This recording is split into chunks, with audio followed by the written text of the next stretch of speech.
So guys, जैसा कि हमने पिछले एपिसोड में देखा, चेन तियान फॉरेस्ट से निकलकर तियानजोंग सेक्टर में जा रहा था, लेकिन फॉरेस्ट में कुछ डिसिपल्स थे जो उनके ही सेक्ट गए थे। वो सभी डीमन बीस्ट वुल्फ को मारने की कोशिश कर रहे थे। चेन तियान एवियन को वुल्फ से बचाता है और वुल्फ को मार देता है, लेकिन यू जांग की नाम का डिसिपल जो यू जांग हाओ का छोटा भाई था, वो चेन तियान से लड़ने लग जाता है, क्योंकि उसे लग रहा था कि चेन तियान एक लूजर है। इसीलिए चेन तियान यू जांग की को मार देता है और बाकी डिसिपल्स की बिस्ट हंटिंग में मदद करता है। और फिर वो सभी सेक्ट में आ जाते हैं, जहां चेन तियान सबसे पहले तियानदी पवेलियन में स्किल्स लेने के लिए जाता है। फिर अब हम चेन तियान और उसके साथियों को देखते हैं जो तियानदी पवेलियन में आ गए थे। पवेलियन की एल्डर चेन तियान से पूछती है कि पवेलियन के बाहर हंगामा क्यों कर रहे थे, यहाँ शोर करना मना है। यह सुनकर चेन तियान एल्डर से माफी मांगता है और कहता है कि हमें यहाँ के रूल्स नहीं पता थे, इसीलिए हमें माफ कर दीजिए। चेन तियान की बात सुनकर तियानदी पवेलियन की एल्डर जो बोया उन्हें माफ कर देती है और उनसे पूछती है कि बताओ तुम्हें क्या चाहिए। जो बोया की बात सुनकर चेन तियान अपने कल्टिवेट किए हुए बिस्ट फोर्स को बाहर निकालता है और जो बोया से कहता है कि हम डीमन बिस्ट फोर्स को कुछ सामान और थोड़े वाइटिलिटी एलिक्सियर के बदले एक्सचेंज करना चाहते हैं। ये कहकर चेन तियान अपने कल्टिवेट किए हुए बिस्ट कोर्स को जो बोया के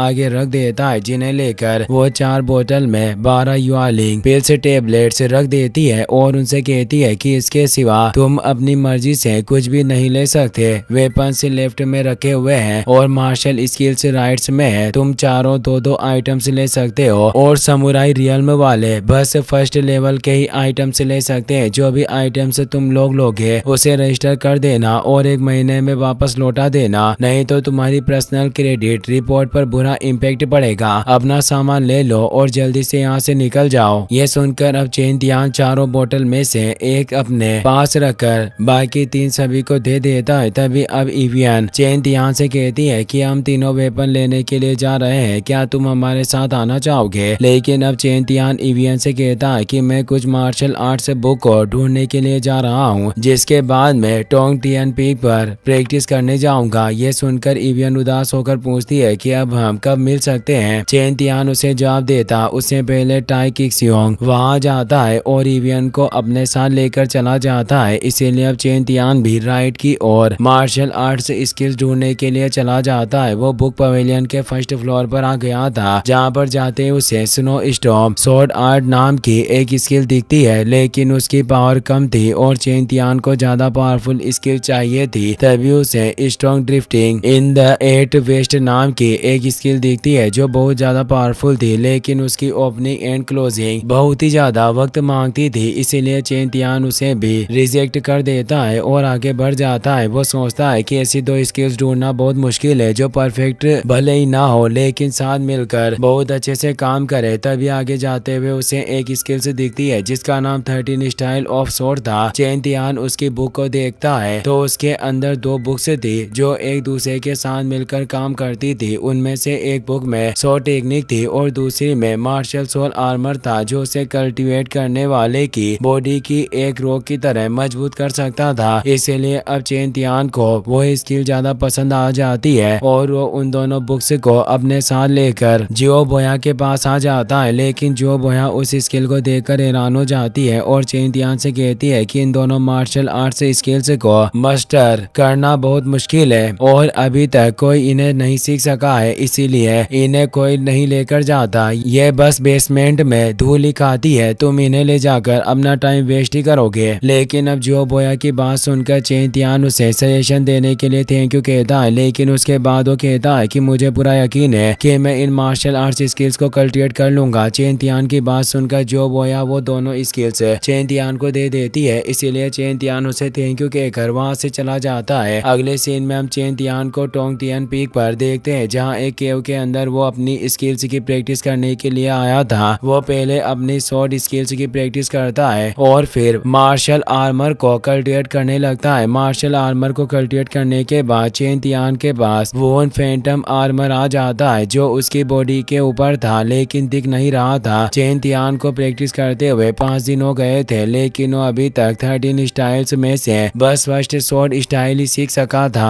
चेन तियान कहता है कि स्किल सीखना बहुत ज्यादा मुश्किल है, लेकिन मैंने इस स्किल का फर्स्ट स्टेप पूरा कर लिया है और बहुत जल्दी मैं पूरी स्किल्स को कल्टिवेट कर दूंगा। इसके बाद चेन तियान अपनी सीखी हुई स्किल को ट्राई करता है, लेकिन तभी चेन तियान के अंदर से एक स्पीड बाहर आ जाती है जो चेन तियान को नहीं दिखती, लेकिन वो कहती है कि एम्परर अभी तक पूरी तरह से रिकवर नहीं हुआ है, लेकिन वो बहुत जल्दी तुम्हें ढूंढ लेगा। तभी अब चेन तियान अपनी स्वॉर्ड स्किल को ट्राई करता है और उसके अटैक से वो स्पीड गायब हो जाती है। चेन तियान कहता है कि मैंने 10 साल की उम्र में समुराई के 5th लेवल में ब्रेक थ्रू कर लिया था और अब तक कई लोगों ने मेरी तारीफ भी की थी, लेकिन उसके बाद 6 सालों तक मेरी प्रोग्रेस नहीं हुई और मैं उन सब के लिए मजाक बनकर रह गया। लेकिन अब 2 हफ्तों से भी कम वक्त में मैंने समुराई के 2 लेवल को ब्रेक थ्रू कर लिया है और अब मैं समुराई के 7th लेवल में पहुंच चुका हूं। इसीलिए अब वक्त आ गया है कि मैं वापस जाऊं और अपना पुराना हिसाब पूरा करूं। यह कहकर चेन तियान टोंगटियन पीक से निकल जाता है और अपने घर की ओर जा रहा होता है, लेकिन सेक्टर के पास से गुजरते हुए उसे टाई किक्सियोंग की आवाज आती है, इसीलिए वो उस ओर चला जाता है जहाँ से उसे आवाज आई थी। तभी अब में टाई किक्सियोंग और एवियन को दिखाया जाता है जो हान फेंग नाम के एक आउटर डिसिपल से लड़ रहे थे जो उनसे यू जानकी के बारे में पूछ रहा था। टाई किक्सियोंग हान फेंग से कहता है कि यू जांग ब्रदर दूसरे डिसिपल्स को परेशान करते हैं, इसलिए वो जान से मार देने के काबिल है। लेकिन हान फेंग टाई किक्सियोंग से कहता है कि मैं तुम्हें 2 रास्ते बताता हूँ। पहला ये कि तुम मेरे साथ लाइफ और डेथ के स्टेज पर चलो और मुझसे मुकाबला करो, या फिर सिस्टर एवियन को मेरी मेड बनना होगा। तभी मैं ये बात किसी को नहीं बताऊंगा कि यू जान की मर गया है। हान फेंग की बात सुनकर एवियन को गुस्सा आता है और वो हान फेंग से कहती है कि तुम भी उसी की तरह मरने के काबिल हो। तभी वहाँ चेन तियान आ जाता है और एवियन से पूछता है कि यहाँ क्या हो रहा है। तो अब एवियन चेन तियान को वहाँ देखकर बहुत खुश होती है और भागकर उसके पास आ जाती है। वो चेन तियान के पास जाकर उससे कहती है कि अगर तुम थोड़ी देर से आते तो शायद मुझे जिंदा नहीं देख पाते। ये सुनकर चेन तियान एवियन से कहता है कि मैं यहाँ आ गया हूँ, अब सेक्टर लीडर भी तुम्हें टच नहीं कर सकता। लेकिन अब चेन तियान की बात सुनकर हान फेंग चिल्लाकर कहता है कि तुम्हें तो अपने आप पर बहुत ज्यादा भरोसा है, लेकिन मुझे पता है कि तुम मेरे एक अटैक से भी नहीं बच सकते। हान फेंग की बात सुनकर चेन तियान टाई किक्सियोंग से पूछता है कि ये कौन है। तो अब टाई किक्सियोंग उसे बताता है कि ये हान फेंग है और ये आउटर डिसिपल्स में 8वें नंबर पर है। ये कह रहा है कि यू जानकी की डेथ में हमारा हाथ है और ये रोज एवियन को परेशान करता है। ये सुनकर अब हान फेंग चेन तियान से कहता है कि तुम्हें पता चल गया है कि मैं कितना पावरफुल हूँ, इसलिए जिंदा रहना है तो यहाँ से चले जाओ। लेकिन अब चेन तियान हान फेंग को भड़काने के लिए एवियन का हाथ पकड़ता है और टाई किक्सियोंग से कहता है कि कुत्ते तो ऐसे ही भौंकते रहते हैं, तुम उसके ऊपर ध्यान मत दो और यहाँ से चले जाओ। यह कहकर वो जाने लगता है, लेकिन तभी अब हान फेंग पीछे से चेन तियान पर अटैक कर देता है, पर चेन तियान उसे रोक लेता है और दूर फेंक देता है। चेन तियान हान फेंग के पास आकर उसे कहता है कि क्या सेक्टर में तुम्हें सिर्फ पीछे से वॉर करना सिखाया गया है। चेन तियान की बात सुनकर हान फेंग उसे कहता है कि क्या तुम मुझे चैलेंज कर रहे हो। तो अब चेन तियान उसे कहता है कि मैं तुम्हें एक बार अभी हरा चुका हूँ और अगर तुम मुझसे और मार खाना चाहते हो तो मैं तैयार हूँ। यह सुनकर हान फेंग चेन तियान से कहता है कि अभी मैं तैयार नहीं था इसलिए तुम मुझे मार सके, लेकिन अब मैं तुम्हें लाइफ एंड डेथ स्टेज पर फाइट के लिए चैलेंज कर रहा हूँ। क्या तुम्हारे अंदर मुझसे लड़ने की हिम्मत है? अगर नहीं तो मेरा आगे झुककर मुझसे माफी मांगो और यहाँ से दफा हो जाओ। यह सुनकर चेन तियान सोचता है कि इसको मारने से सभी डिसिबल्स को पता चल जाएगा कि अब मैं लूजर नहीं हूँ और साथ ही मेरी स्किल्स की प्रैक्टिस भी हो जाएगी। यह सोचकर चेन तियान हान फेंग से कहता है कि अगर तुम मुझसे लड़ना ही चाहते हो तो मैं तैयार हूँ। चेन तियान की बात सुनकर हान फेंग हंसता है और उसे स्टेज पर आने के लिए कहता है, इसीलिए वो दोनों भागकर स्टेज पर चले जाते हैं और ये एपिसोड यहीं पर खत्म हो जाता है। गाइस, अगर आपको वीडियो पसंद आया हो तो इस वीडियो को लाइक करने के साथ साथ चैनल को सब्सक्राइब जरूर कर लेना। मिलते हैं नेक्स्ट वीडियो में।